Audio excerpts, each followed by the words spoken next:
life cycle event, we always like to be involved with weddings and simchas. The reality is that we have sometimes to deal also with funerals.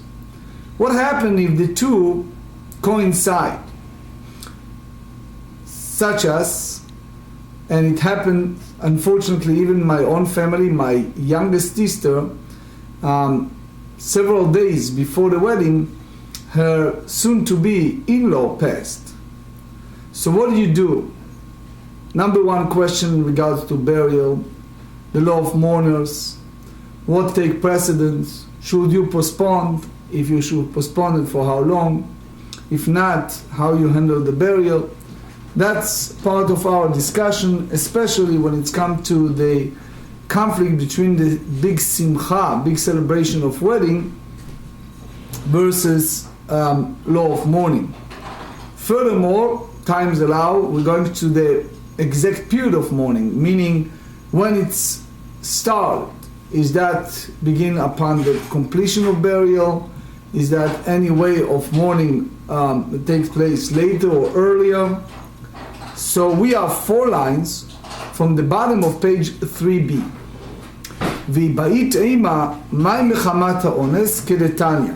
Here we're dealing with a total new circumstance. To refresh our memory, in the previous daf we dealt with a special circumstance that a virgin, meaning a first marriage, took place on Monday.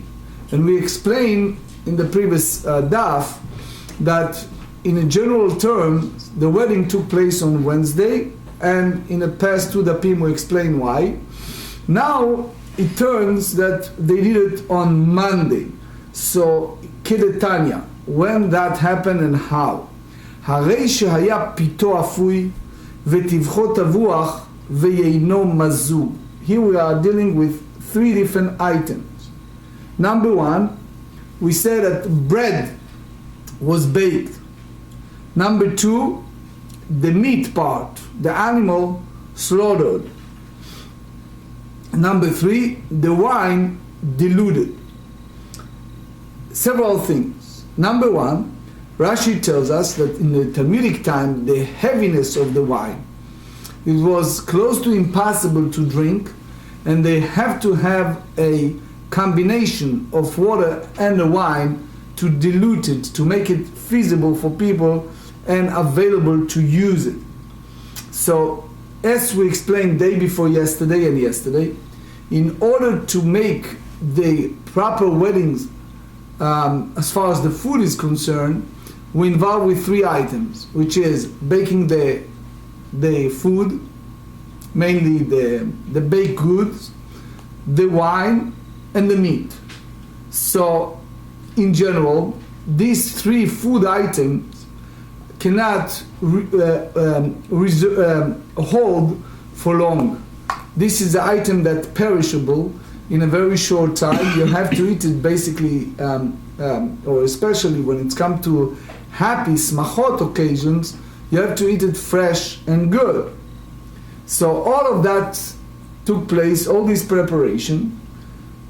Umet aviv shel chatan, or ima shel kala. And unfortunately, boom, right before the wedding's time, when all the food was ready to distribute and people receive invitation, it's all ready for that, the father of the groom, or the mother of the bride, passed away. What do you do now? Particularly with this type of food that you cannot hold for 7 days period. And imagine if, especially in the large wedding, what do? If you wait until the 7 days of the Shiva, this food is not going to survive this time. In general, we know the rules that during the Shiva period, during the mourning period, we're not getting married. Here, since the deceased is the father of the groom, that in those days he is the one who in charge for all the preparation of the wedding, or the mother of the bride, that she is involved with all the beautification of the bride, all the jewelry, etc. So there's no one else to take care of that, the Shita Mekubezet explains, only these specific parents. So here we make an exception that we can postpone the burial in the modern days, just for us to comprehend. Is like if the body is in a freezer, like they do in most of funeral homes, right? So in a sense you can postpone it in order that the avelut, the period of mourning, will take place after the chuppah. So because as you if you recall, when we discussed Hilchot Avelut, which we did several times, the action of Avelut takes upon the Zibula Achrita, upon the completion of the burial process, and not upon passing. So we don't want, Rashi said, to lose, especially imagine if it's a poor family, they involved with so much food preparations and jewelry preparations. So it's a serious dilemma, because in one hand you don't want to have a bizayon amet, you don't want to delay the mitzvah of burial, which is a very important mitzvah, but on the other hand you don't want to have a huge monetary loss for that family. So the sages make an exception, and they said, okay, even that this is not a comment, if it's a virgin, if it's a first marriage, etc., etc., the wedding can take place on Monday, if it was the day that the person passed away, and therefore you can go and do that. Now, next step is machnisim et hamet lecheder, which means, that's basically, we study in Brachot 18, the Meiri also said that you put it in a special designated room. It's incongruous to have the deceased, the corpse, the same location, so you put it in different place. Ve'et hechatan ve'et hakala lachupa. So again, what do? So you make sure that they are ready for the wedding. So let's again put together the pieces.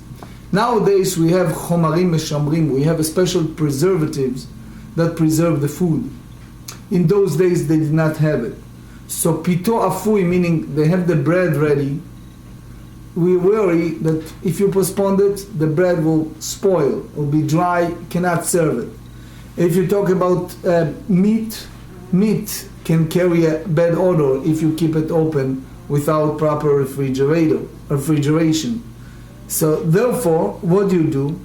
Since we said that the obligation to do a process of burial, a process of mourning, start only upon completion of the burial, so if you make the burial immediately, guess what's going to happen? The bride, the groom, involved with the mourning. And if they are mourning, they cannot marry until they finish the Shiv'ah, the 7 days period. So therefore, the sages make an exception, and they said, we waiting for a short period of time just to do the chuppah, the wedding ceremony, and then soon you see what's involved. When we're done with this, then later on they start the mourning period. Page 4, Uboel be'ilat mitzvah. Tosfot explained to us that the groom engaged in a manner of intercourse, of cohabitation, the bride, because that's called the fulfillment of the mitzvah. It's like the covenant between the husband and the wife, and they fulfill the mitzvah of fruitful and multiply. So this, something that the sages said, okay, you can do that, which means you officiate the wedding, they can cohabit it, and then right after that, uporesh, and then he withdraws from his wife, and the corpse is buried. And then, ונוהג שבעת ימי המשתה, ואחר כך נוהג שבעת ימי אבלות. So this is again kind of conflict, but that's the way they do it. After the burial, he can celebrate the 7 days, which called Shiv'at Yemei HaMishteh, the 7 Sheva Brachas, the 7 days that they celebrated after the wedding. That's part of the Rambam Ilchot Ishut chapter 10 and Even HaEzer 64. They said that that's the period of time that they celebrated each day. Nowadays they have the special Seuda, right, and they do Sheva Broches, right?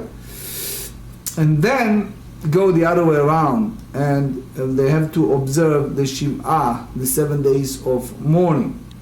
V'chol otam hayamim, but here listen carefully, all those days, the days of celebrations, the day of mourning, who, the groom, yashen ben ha'anashim, he is going and sleeping in the designated area for men only, vehi yashena ben anashim, and she is sleeping among the women.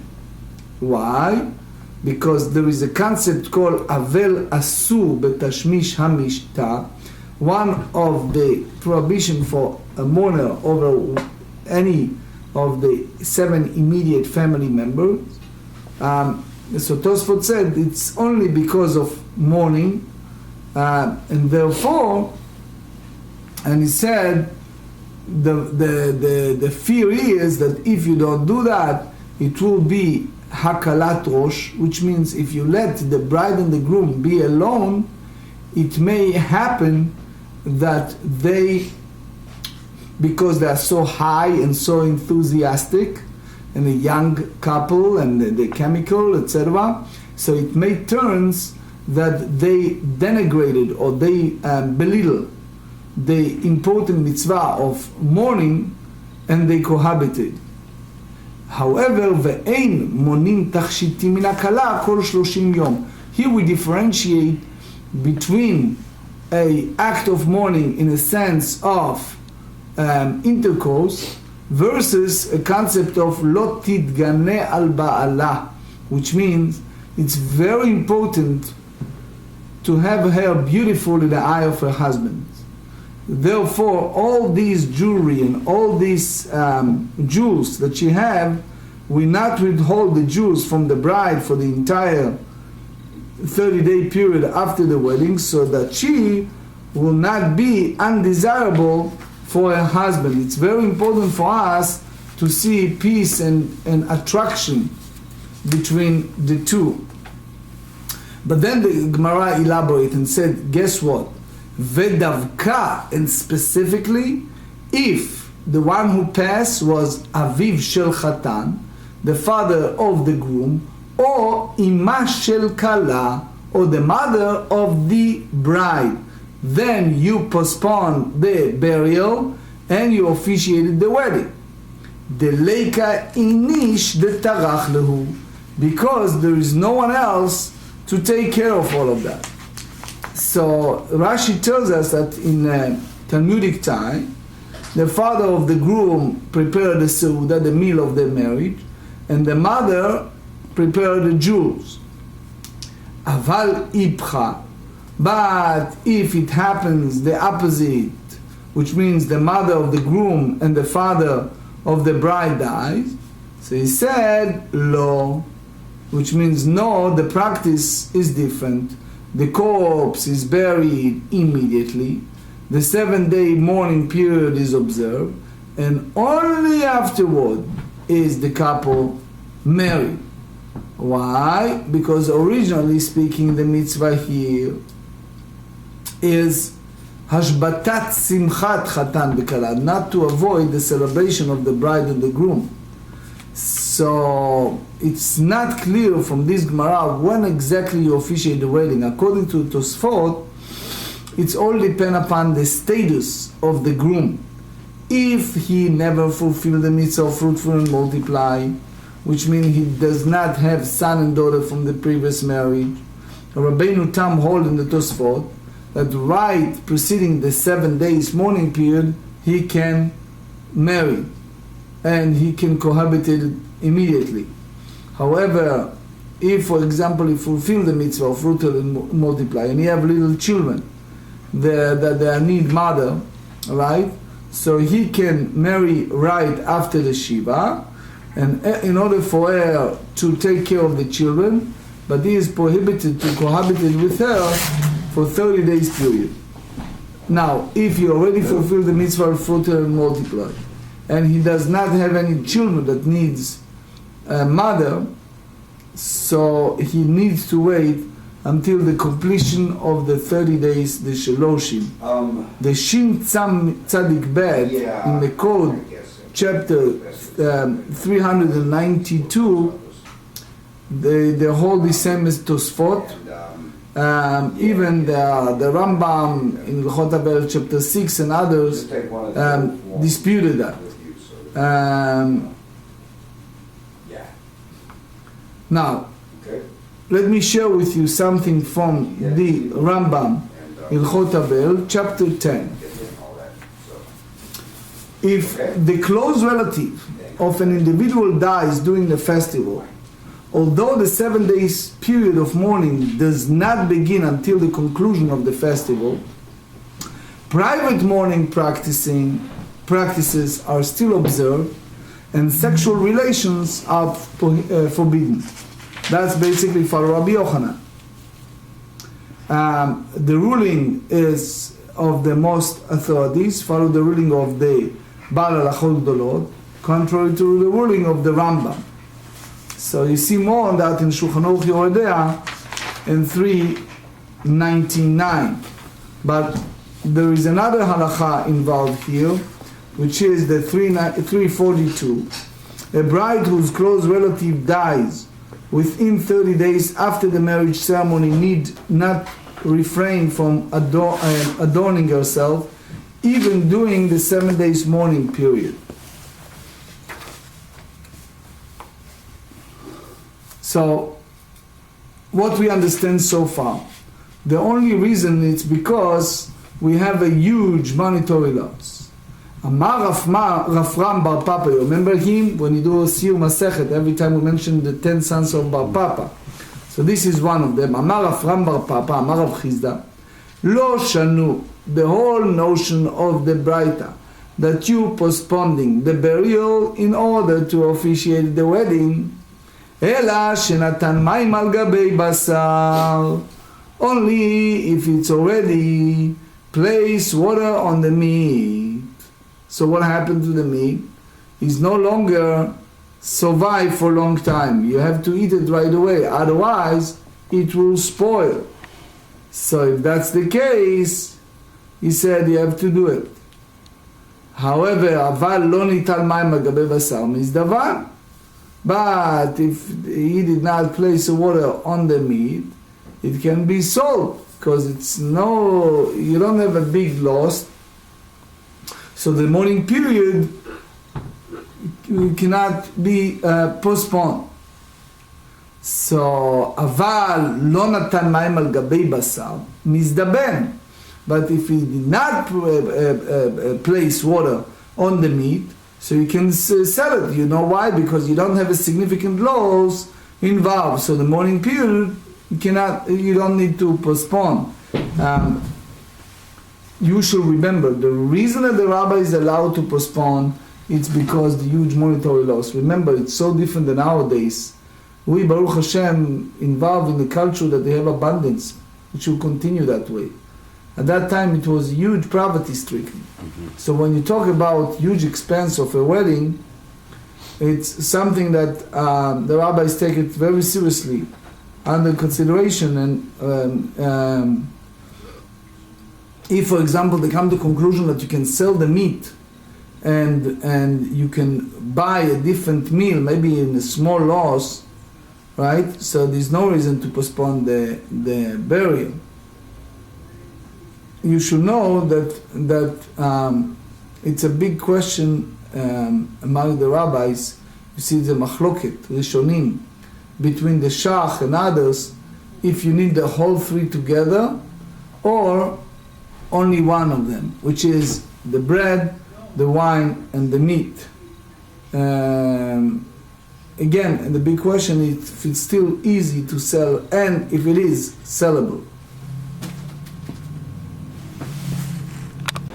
So let's understand it again, because if you, when Rav Bar Papa said, לא שנו אלא שנתן מים על גבי בשר, אבל לא נתן מים על גבי בשר מזדבן. We have to understand the moment you place water on the meat, it's already lost.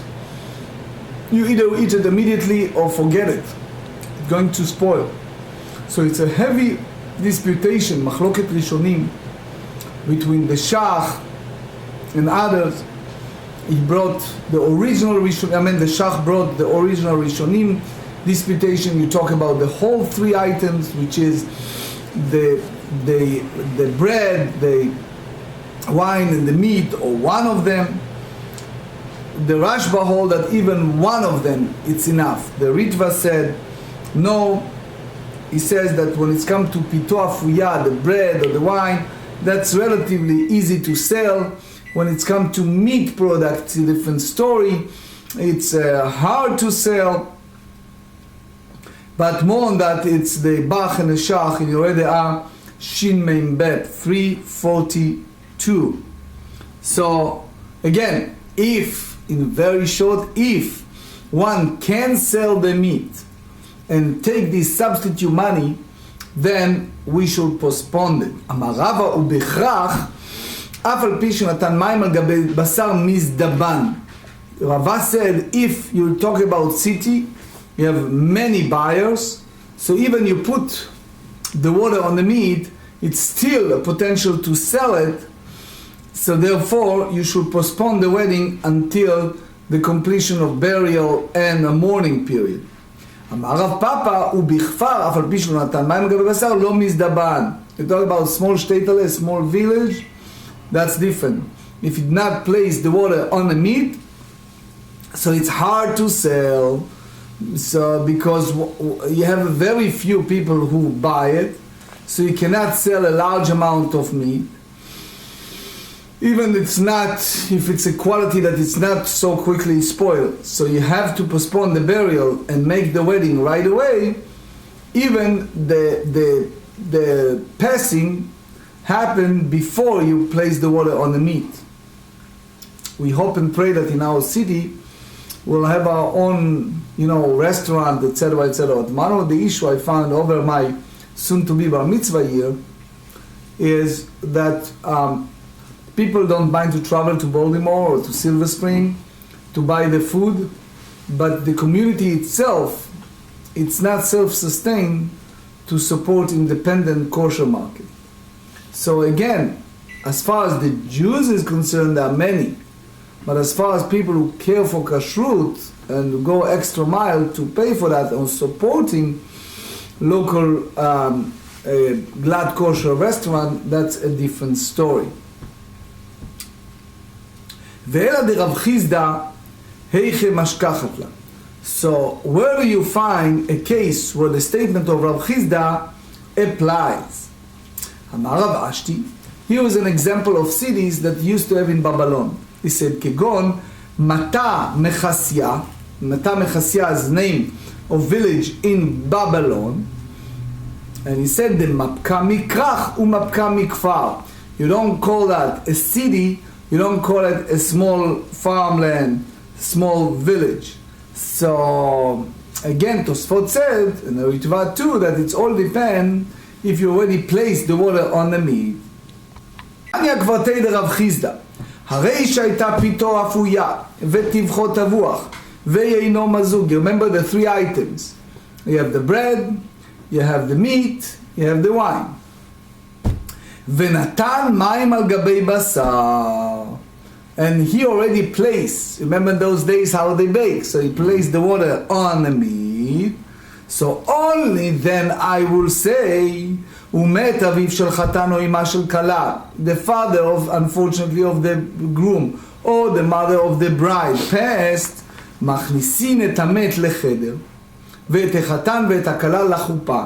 You take the corpse to a separate room, and then you send the bride and the groom to the wedding canopy to officiate the wedding. ובועל בעילת מצווה ופורש.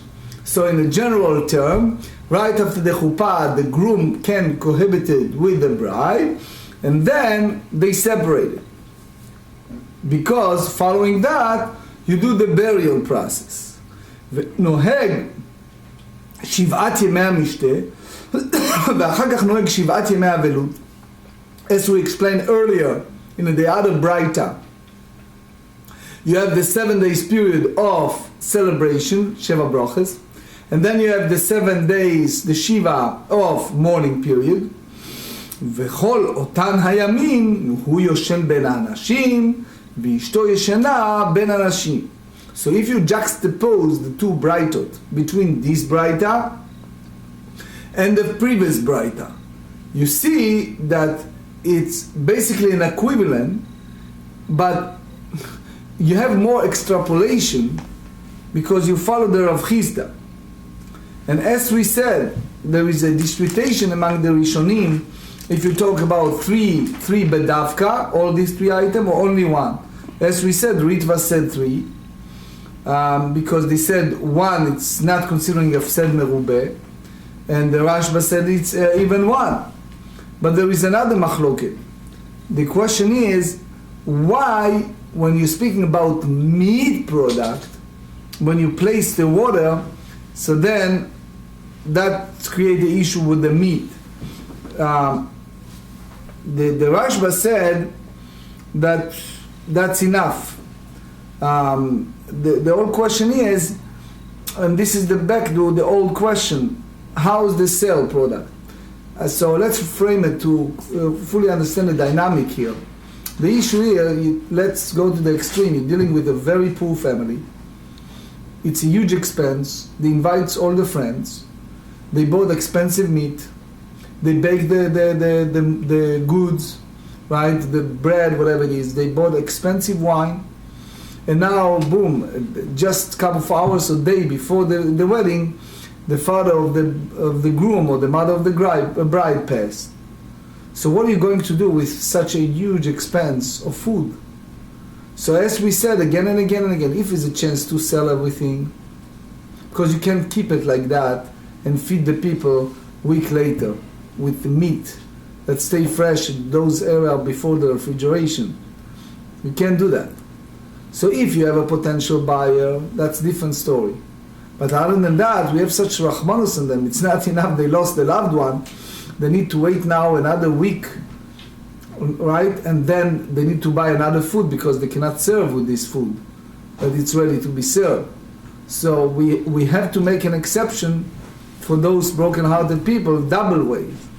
Especially at that time of a big wedding. I keep telling you, I remember my sister, we're going back almost 30 years ago, how hard it was for Baruch and Dvorah, my brother-in-law and my sister, when he lost his mother. I think it was a day or 2 days before the wedding. They are both kids. So it's very difficult. That by itself it's difficult. So if you add to that all the preparation and the expense, anyway, but one thing we said, even you do all of that, you have to separate them right after the wedding. Why do they exclude the other parents in this discussion, that it's the mother? We talk about I mean, I know family. you said it's the, but I mean, why not the Because father of the bride and the mother of the... It's a good question. Because I know you said earlier those are the most involved. Those who are involved with the expense, particularly. The Right. father of the groom in those days took care of all the wedding expense. And the mother of the bride took the jewel expense. So, but I mean, by excluding the others, are you just... Not excluding the others, but you're focusing on them. But I mean, are you saying then if one of the others dies by then, you just clearly move ahead? You have with to go the to a chuppah? rabbi and ask. It's not so simple. It's not simple. But yeah. in those days in particular, that question was applicable because those was a designated people to involve with certain expense. Right. Anyway, so he said we separate between them.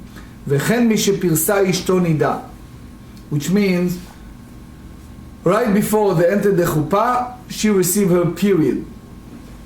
So there is a reminder, already Akuf Tzadik Bet, 192, and you see it more in the Rambam, in Ilchot Isurei Biyah, chapter 22, who said, and I quote the Rambam, if the bride begins to menstruate before the couple engage in relation for the first time, the couple may not enter into seclusion together. The groom sleeps among the men and the bride sleeps among the women because, as we said, it's hard to expect him to restrain himself. You do not trust them that they're going to be in control. Furthermore, The idea is that when it's come to a mourning, they let go the manner of mourning because they are so high enthusiastic. So they said, "Ve'en mon'in tachshitim min hakala kol 30 yom ben kach uben kach." You see the beauty, the seichel, the wisdom, the smartness of our sages. How shrewd they are. They differentiate between a need, a desire for relations versus the beautification of the wife. In one hand, they have a concept of lo titganeh al ba'ala, that she should look beautiful in the eye of the husband. So therefore, you do not want to avoid her from using the beauty of jewels, different jewelry pieces, versus something that may enter the domain of cohabitation, that something that you put a boundaries. לא בערב שבת, לא יבעול, לא בערב שבת ולא במוצאי שבת. In general, this is subject we'll discuss later.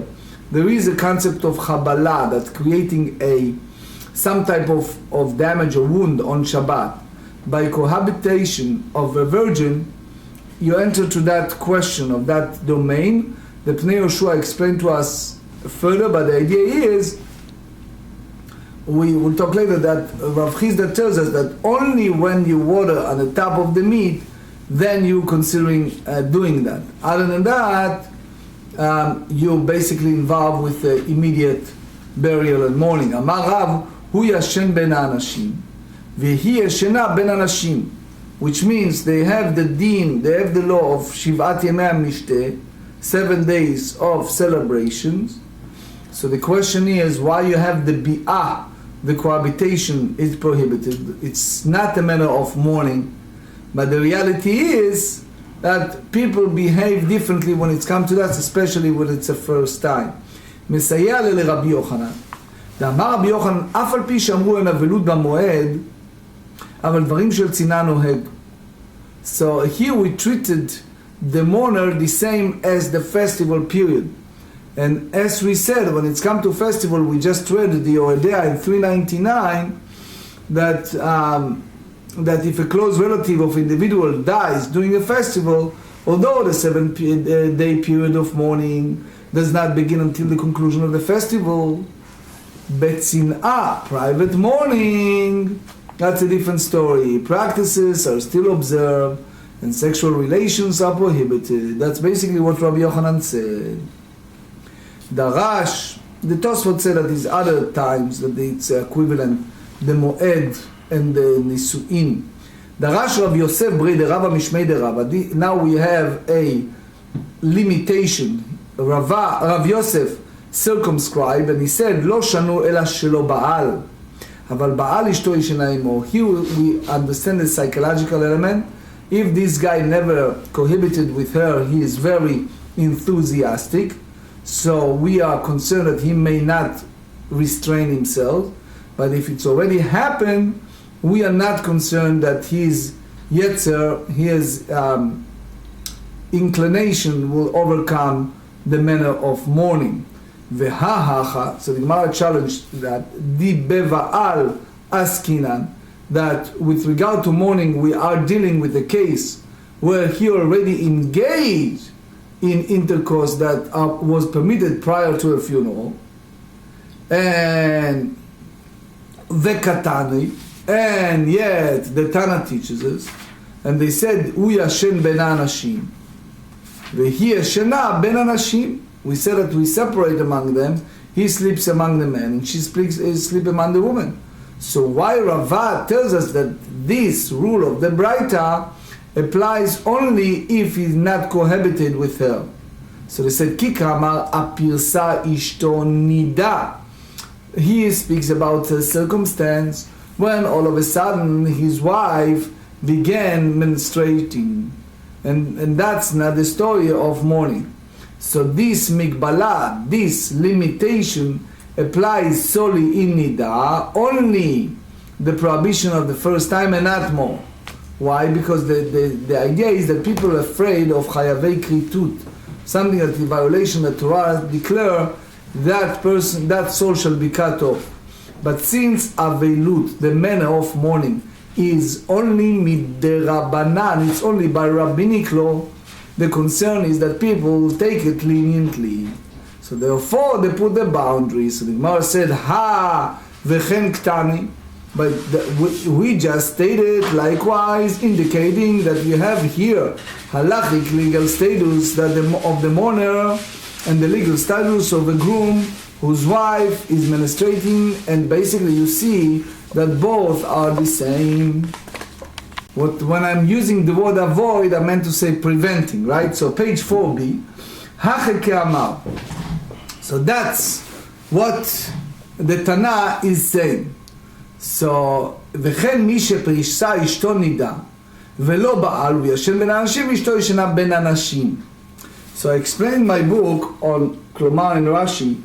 Rashi said כלומר וכי כאמר וכן ההוא ישן בין אנשים והיא ישנה בין אנשים כאמר לעולם אך בשלו בעל קין.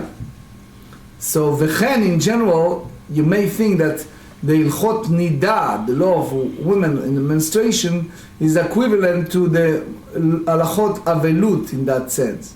Here Rashi wants to tell us it's not. That when it's come to nida, it's applied that it's still not cohabitated. Unlike a mourner, that is applied to a situation that he is already cohabitated with her. So therefore, we said that we separate them. But now the Gemara go to the next step, which is the differentiation between, which we call in Ivrit, sechel, meaning the brain, the mindset, the thinking, versus regesh, feeling. What does that mean? You have in one hand the sechel, the idea that is a period, is a menstruation, that's the nida. You have the regesh, the feeling of avelut, the feeling of mourning. You have here this conflict. For many people, the regesh, the feeling, the sense, the sensitivity, overcome the sechel. So, in that sense, the regesh, the feeling, a person feels bad to desecrate the memory of the parents, or to have cohabitation at that time. So here the Gemara explains, "Lemeima de avilut kila leminida." You may hold that the mourning period is lenient, the nida. He's full of regesh, he's full of feeling, of remorse, of sadness, of the loss, of the pain, of devastation, right? And you have a mikre afuch, you have a situation the other way around. Rabbi Yitzchak bar Chanina amar Rav Huna, כל מלאכות שאישה עושה לבעלה, נידה עושה לבעלה. This is a Mishnah we're going to study in Mitzvah Shem on page 59b, that there are certain obligations, certain things the wife does. So they ask a question, how about the time that she have her period? So they said, excluding certain things, they're all the same. Who are they? חוץ ממזיגת הכוס, the time that serving course, it means that it's like you're serving a certain liquid, and והצעת המיטה, הצעת המיטה meaning that preparing the bed, arranging the bed, and also והרחצת פניו ידיו ורגליו, which means the washing of his face, the hand, the feet. So that's very intimate action. So that's something that if you talk שלא בפניו, that's what we're going to discuss on page 61, it's okay. But if you do it at the front of him, that according to Tosfot, it creates some type of seduction. Mm-hmm. Is that correct? So, prepare pillows, that's different, but prepare certain sheets, it's a problem. The whole idea is how far you go with the shmirat negi'ah of the situation that they are be attracted to each other. The eilu hand, so meaning anything that we concern that will lead to a total intercourse, we put boundaries, right? ואילו גבי אבלותניה, when it's come to law of mornings, we learn, אף על פי שאמרו אין אדם רשאי לחוף את אשתו, להיות כוחלת ולהיות פוקסת, even a person cannot compel his mourning wife to paint her eye blue or to rough her face. באמת אמרו, if you remember we said it every ערב Shabbat in פרק במה מדליקים, in Tractate Shabbat, באמת אמרו meaning that's something that they said in Shabbat 92, that it's like it's a final halacha without disputation.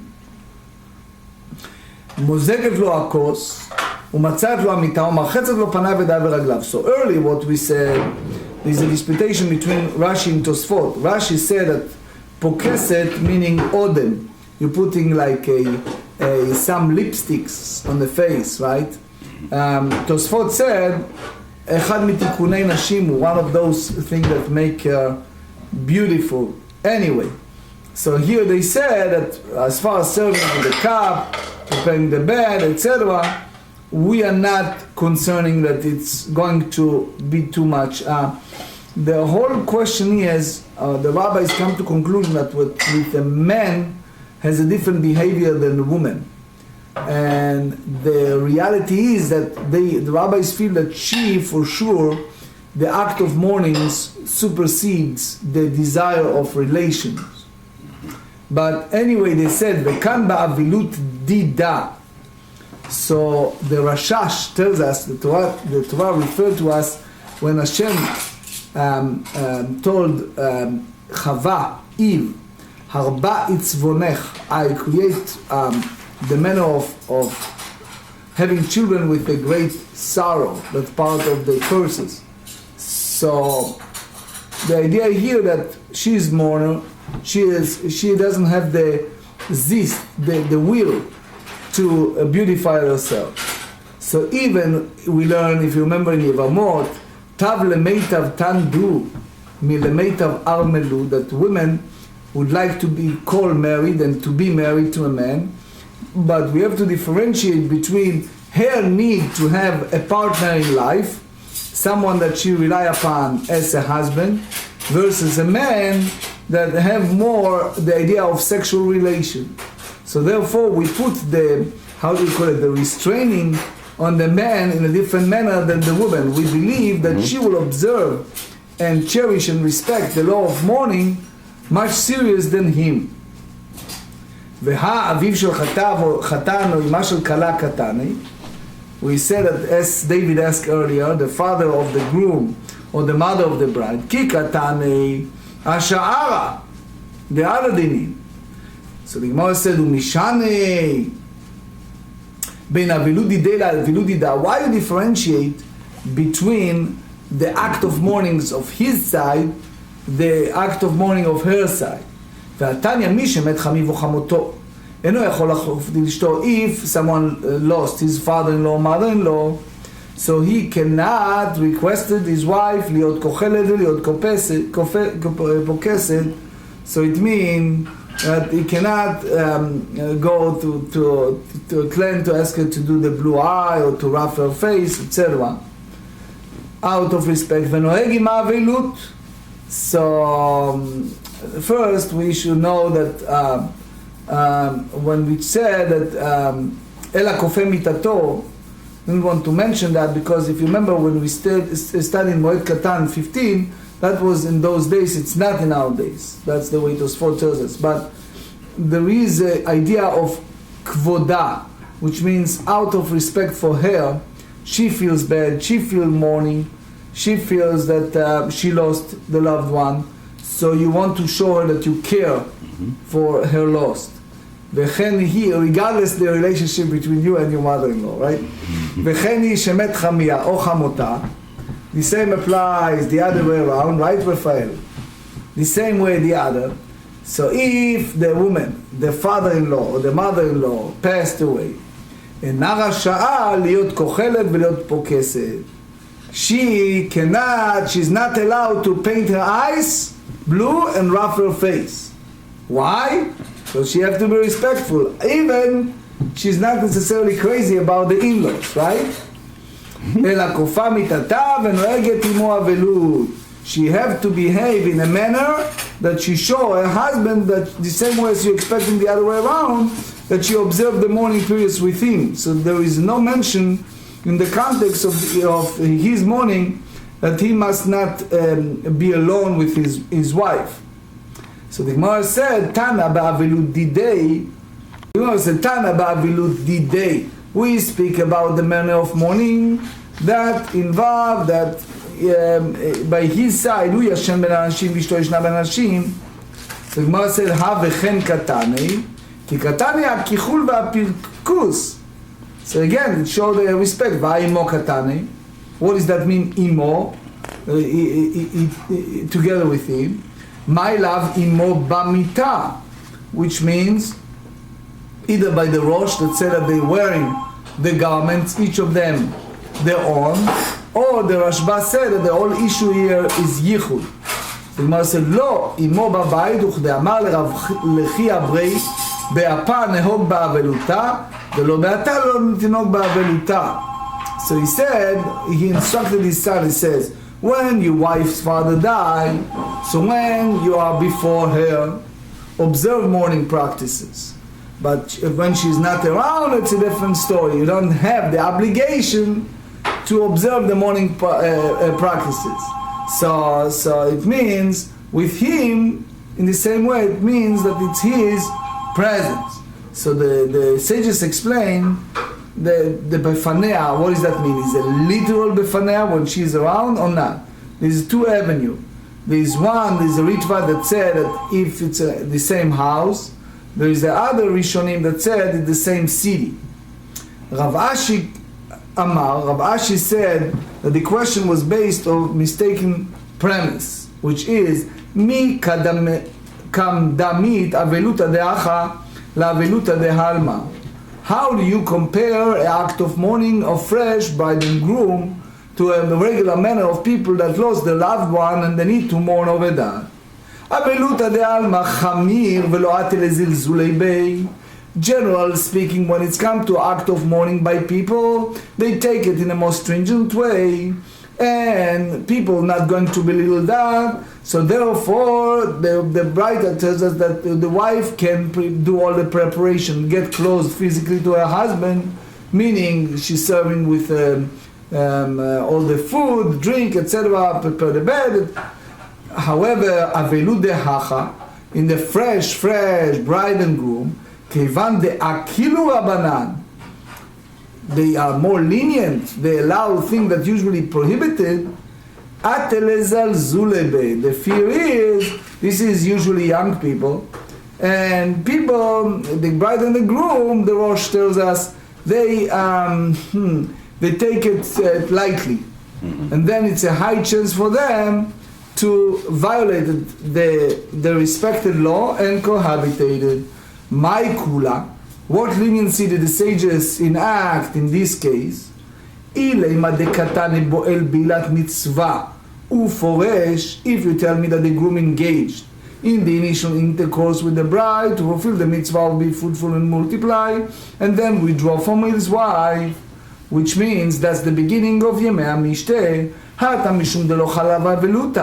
it's not yet the time for him to observe the manner of mourning. Here we enter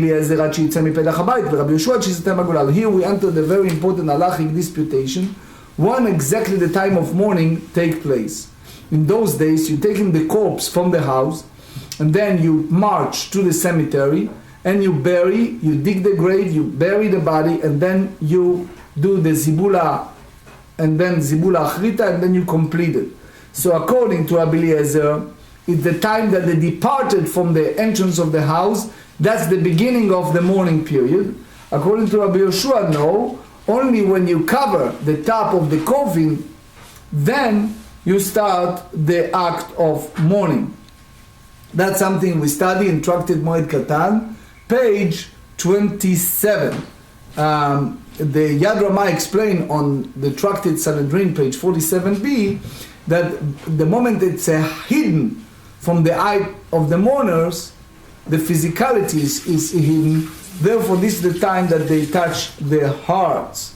So here, the word golel, golel, it's a different views. If you said golel or golal, according to Rashi, the idea of golel it's you have the michse aaron, the coffin, which is the dofen, the side, and then you have, which Rashi call, you take the michse shelemala, the top part of the coffin, and you dofek, you knock it.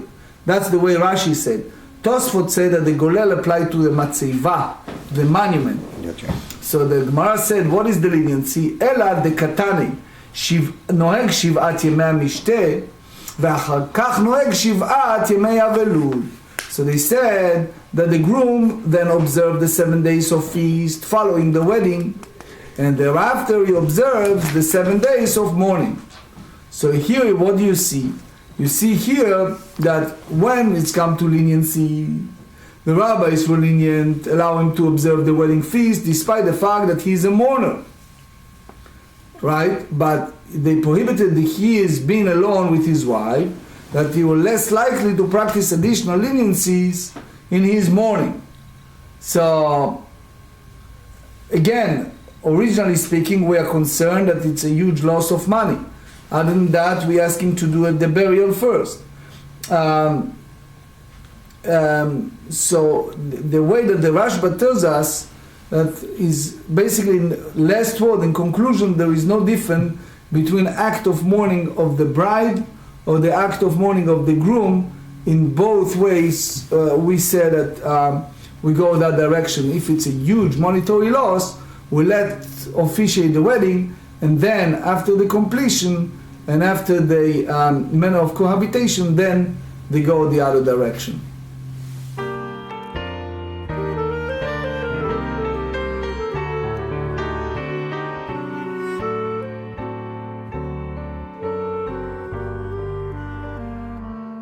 ויחם לשולוים מלאכי השולוים מלאכי